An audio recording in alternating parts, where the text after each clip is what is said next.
It's been at least 4 years of missed haircuts for this gal, and today's is not going to be an easy one. Just when I've removed off the belly is a significant amount of wool, I'm genuinely concerned about the weight of this wool pulling on her hidden skin.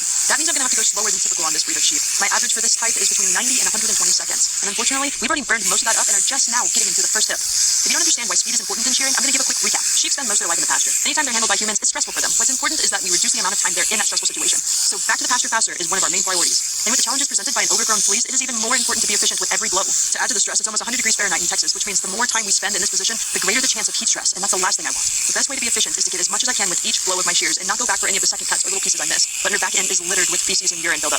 Being soaked in those juices compromises the skin, which means I have to take my time and make sure that I don't snag any of it in such a sensitive area. But we're nowhere near past the hard part. Thankfully, Fergie has given no objection so far, so I feel confident going back and cleaning up some of my second cuts. Look at the difference between the fiber left on and her naked rump. All of that extra insulation makes it really difficult to get my body around her and to ensure she's in the correct position for shearing and comfortable. If I can't get it right, she's going to fight, and then we're dancing with heat stroke. The last place I want to be is to have an upset shape underneath me, especially in this Texas heat. Hopefully I've got it figured out enough to traverse the neck. There is so much fleece in my way, and I have no idea what's going on underneath there. I'm hoping that all that extra weight didn't create a tension wrinkle that I have to avoid. There is a tension wrinkle, but now that it's exposed, I can maneuver it easily. The technical design of wool causes it to naturally fall off in sheets. It has little barbs at the end of it, kind of like Velcro, that allows for it to form a blanket and create the environment that's protected underneath it. This same property also causes the felting effect, and that's exactly what happens when wool is left on for too long.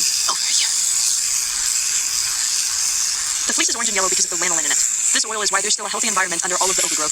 For sheep, lanolin also works as an antiseptic, so any small nicks that the animal may receive during an event like shearing, or if they were to cut themselves out roaming in the pasture or in the trees, it would naturally help that healing process. Wow, her fleece is keeping her from rolling over.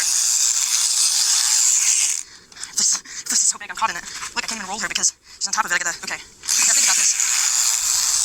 Unfortunately, I've shorn a lot of overgrown animals in my 15 years of experience. But never have I not been able to roll an animal just because of the sheer volume of the overgrowth. But Fergie is going for the best behaved client of the year, so all I have to focus on is the expert level shearing.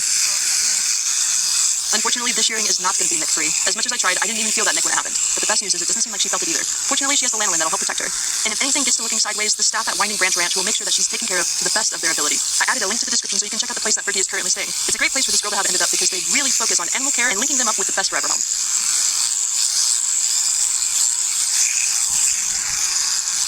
As we worked on the last side here, Fergie really seems to have it figured out. I imagine it's uncomfortable with all of that wool pulling on her skin, so it makes sense that she wants to wiggle. But I don't mind if the sheep moves in my lap, as long as they have a calm energy about them and eventually settle, which she always has.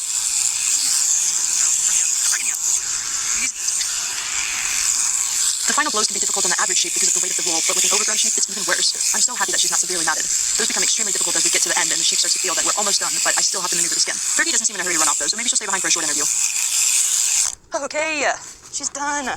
Oh, a few little bitty tiny poke nicks, but overall, this was beautiful. Massive pile of